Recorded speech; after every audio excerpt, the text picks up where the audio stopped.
അസ്സലാമു അലൈക്കും.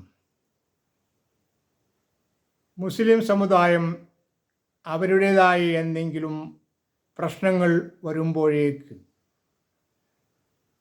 പല കോണുകളിൽ നിന്നും ഈ വിഷയവുമായി എന്താണ് വിഷയം എന്ന് പോലും പഠിക്കാതെ വിശദീകരണവുമായി അല്ലെങ്കിൽ വിമർശനവുമായി ഇറങ്ങി പുറപ്പെട്ടുകൊണ്ടിരിക്കുകയാണ്. ഈ റമദാൻ മാസമായിട്ട് മതകാര്യങ്ങൾക്ക് വേണ്ടി മാത്രം നീക്കിവച്ചിരുന്ന ഒരു സംഘടന എന്ന് അവർ തന്നെ പറയുന്നവർ ഇറാനിലെ 86 വയസ്സ് പ്രായമായ വയോധികനും അതോടൊപ്പം അതീവ ധീരനുമായ ഒരാളെ അമേരിക്കയും ഇസ്രായേലും ചേർന്ന് കൊലപ്പെടുത്തിയപ്പോൾ ഉടനെ അത് കൊലപ്പെടുത്തേണ്ട ആൾ തന്നെയാണ്, നേരത്തെ കൊലപ്പെടുത്തേണ്ടതായിരുന്നു, അത് അയാൾ ഷിയയാണ്, അവരൊക്കെ നരകത്തിലേക്ക് പോകേണ്ടവരാണ് എന്നുള്ള ശൈലിയിലാണ് അവർ ആദ്യം തന്നെ പ്രതികരിച്ചു തുടങ്ങിയത്. എന്നാൽ സോഷ്യൽ മീഡിയയിൽ നിന്നോ അവർക്ക് ഇപ്പോൾ കിട്ടിക്കൊണ്ടിരിക്കുന്ന വിമർശനങ്ങളുടെ തോത് കൂടിയപ്പോൾ ചില പുനരാലോചനകൾ അവർ നടത്താൻ ആരംഭിച്ചിട്ടുണ്ട്. നല്ല കാര്യമാണ്.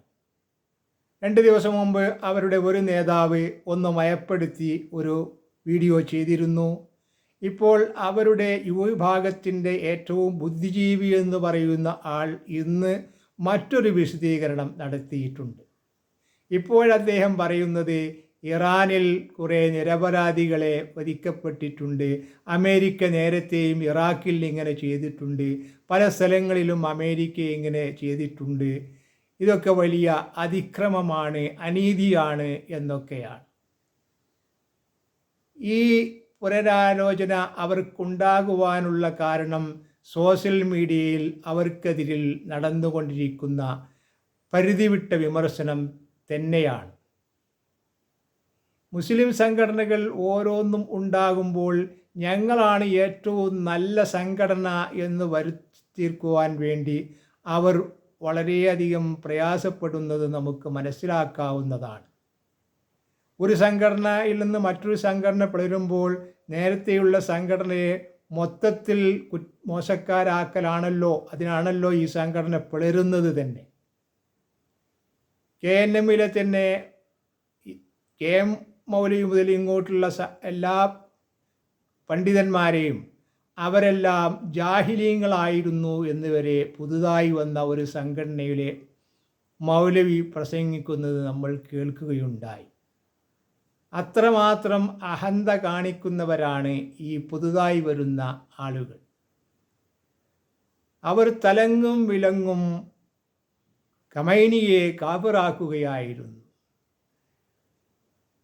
വാസ്തവത്തിൽ ഞാൻ നേരത്തെയും വീഡിയോയിൽ പറഞ്ഞിട്ടുണ്ട്, അമേരിക്ക വധിച്ചത് ഷിയ വിശ്വാസക്കാരെ നോക്കിയല്ല, ഇസ്ലാം മതത്തെ നോക്കിയാണ്. അവരിതിന് മുമ്പേ തിരഞ്ഞെടുക്കുന്നത് ഒന്നുകിൽ റമദാൻ മാസത്തിലോ അല്ലെങ്കിൽ വലിയ പെരുന്നാൾ ദിവസത്തിലോ ഒക്കെ ആയിരിക്കുകയും ചെയ്യും. മുസ്ലിം സമുദായം ഇങ്ങനെ വരൾച്ചയിൽ, ആശയ വരൾച്ചയിൽ നിൽക്കുന്ന സന്ദർഭത്തിലാണ് ഇത്തരം കാര്യങ്ങളൊക്കെ വന്നുപെടുന്നത്. ഉടനെ അത് സംബന്ധമായ വിശദീകരണങ്ങളായി അതിനു വേണ്ടി അവർ ഊർജം ഒട്ടേറെ ചെലവഴിക്കുകയും ചെയ്യുന്നുണ്ട്. ഇപ്പോൾ അവർ പറയുന്നത് അമേരിക്ക ചെയ്തത് ശരിയല്ല, അമേരിക്ക പല തെറ്റുകളും ചെയ്തിട്ടുണ്ട് എന്നാണ്.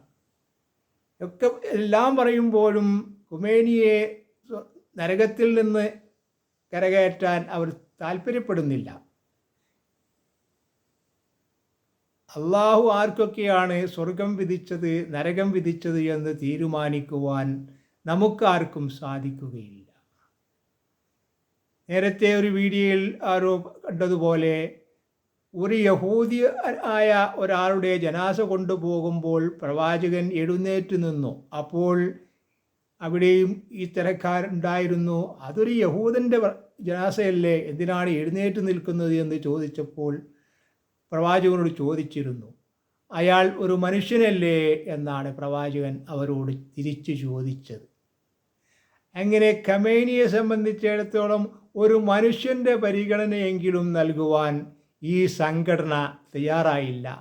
എന്ന് മാത്രമല്ല ഉറച്ച അഭിപ്രായം കാഫിറായി തന്നെയാണ് മരണപ്പെട്ടത് എന്നായിരുന്നു. മുസ്ലിം സമുദായത്തിൻ്റെ ഇത്തരം സംഘടനാ ബാഹുല്യം കാരണം അവർക്ക് എവിടെയും എത്താൻ കഴിയുന്നില്ല.